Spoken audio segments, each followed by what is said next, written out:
I hope you remember Martin and what happened to him in the previous two lessons. He had some problems at work, but he didn't want to resign because he wanted to prove himself. In this last part of the story, you will find out who did all those bad things, and you will find out how the story ended. So open your books and listen to the story. Unit 5C, Exercise 1. The Restaurant. Part 3. Listen and read. What does Martin hope will happen? I've made up my mind, thought Martin. I'm going to resign, but I'll wait until after tomorrow. There's a big wedding reception, and I don't want to let Chrissy down. He didn't want to be late on his last day, so he turned up for work early. He and Janice spent an hour decorating the tables and blowing up balloons. Chrissy was delighted. "It looks wonderful," she said. "Thank you. I want today to go smoothly. Some extra waiters and waitresses are coming to help us out." "You look stressed, Martin," said Janice. "Chill out. It'll be fine." "Sure," said Martin, "if you say so." Then the first guests arrived. Martin had no more time to think until the speeches began. Then Janice spoke to him again. "We've run out of fizzy water," she said. "I'm just going to get some more. Won't be long." Martin was surprised. "I'm sure there are lots of bottles in the stockroom," he said. But Janice was gone.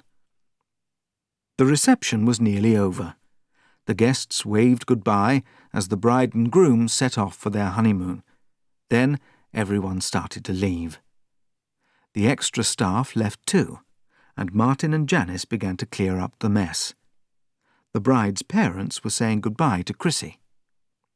"Thank you so much," said the mother. "Now we'll pick up the presents and leave you in peace." "I locked them up in here," said Chrissy. She took a key from her pocket and unlocked the office door. Then she gasped. "I don't believe it. The presents have gone. Someone's been in here and taken them." Janice was the first to speak. "I bet those new people did it," she said. "You know, those waiters. They left very fast." Chrissy reached for the phone. "Well," she said, "perhaps you're right. I expect the police will find out the truth anyway." "I really hope so," said Martin.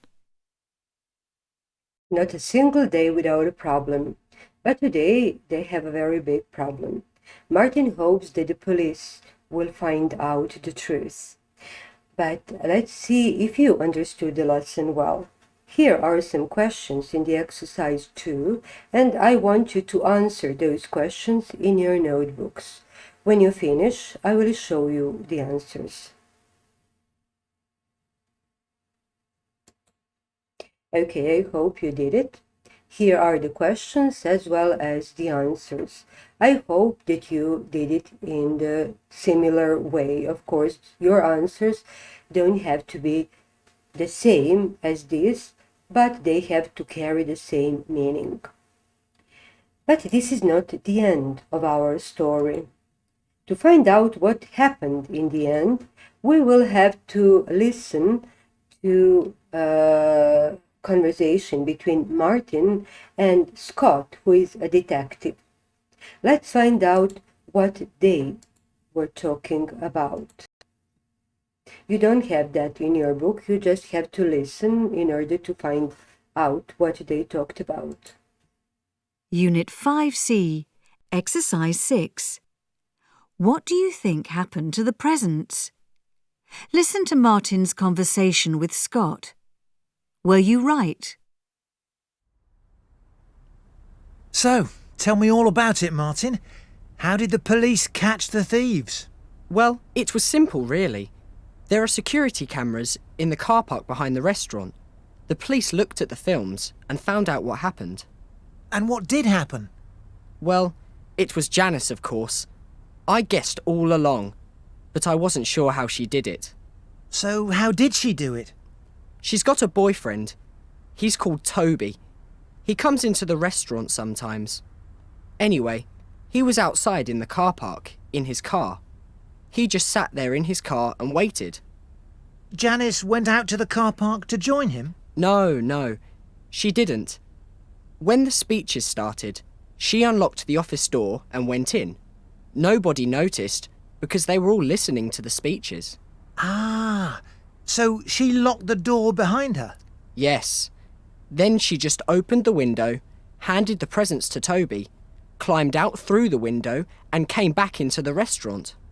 So the police have arrested her? Sure. And Toby. They arrested both of them. Good. And, well, what are you going to do now? Have you decided? Now you know the whole story, but I made a mistake. Martin didn't talk to the detective in this conversation. He talked to his friend. What is he going to do? Is he going to resign, as he wanted to at the beginning of this day, or maybe he changed his mind? Let's see what Martin has decided. Unit 5C, Exercise 8. Listen to the second part of the conversation. What is Martin going to do? Why? Well, yes, I have decided. I'm going to stay on at the restaurant. Chrissy has been really nice about all this. I think she feels quite bad about it. She's apologised to me and everything. The thing is, Janice was quite a good actor. Chrissy really trusted her. But even Chrissy was beginning to think there was something funny going on. Anyway, like I say, she's apologised to me and she's offered me a bit more money if I stay on. So, I'm going to. I think I'll enjoy the job now. So, a happy ending. Yes, for me. Not for Janice, though. Now you know the whole story, and I expect you to be able to tell me the whole story from the very beginning. I mean, the whole, all three parts, the three parts of the story that we did. Now, let's deal with some grammar.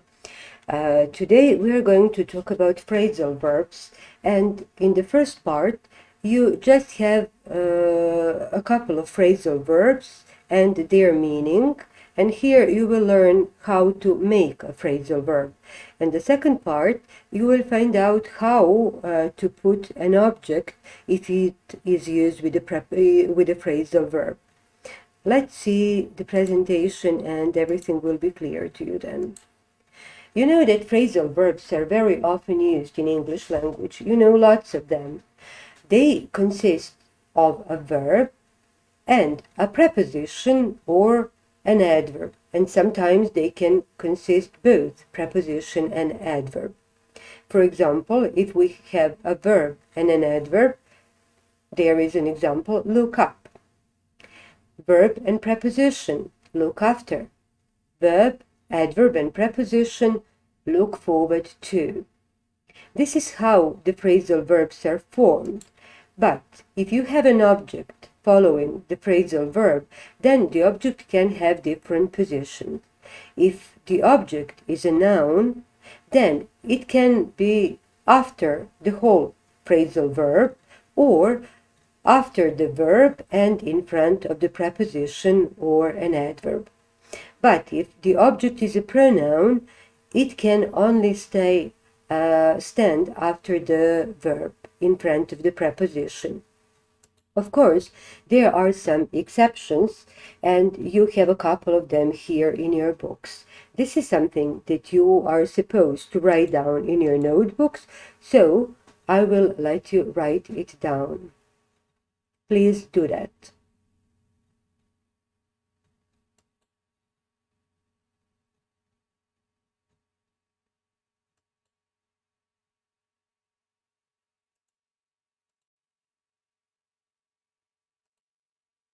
Now, let's look at some of the phrasal verbs here.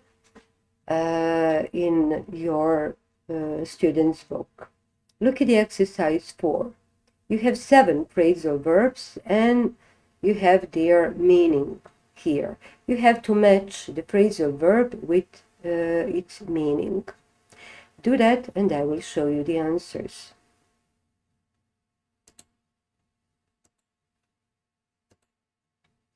Here are the answers. I hope that you understand them now. If you have checked, we are going to practice the other thing, and that is the position of the phrasal verb. I have already explained that to you, so it won't be difficult for you to do this exercise. Look at this exercise 5. You have to rewrite these sentences using the phrasal verbs that you have in the brackets. If you have the possibility to have 2 answers, write both of them. But if you have only one possibility, then write only one possibility. It depends on the object, whether it is whether it is a pronoun or a noun. Please do that in your notebooks and I will show you the answers.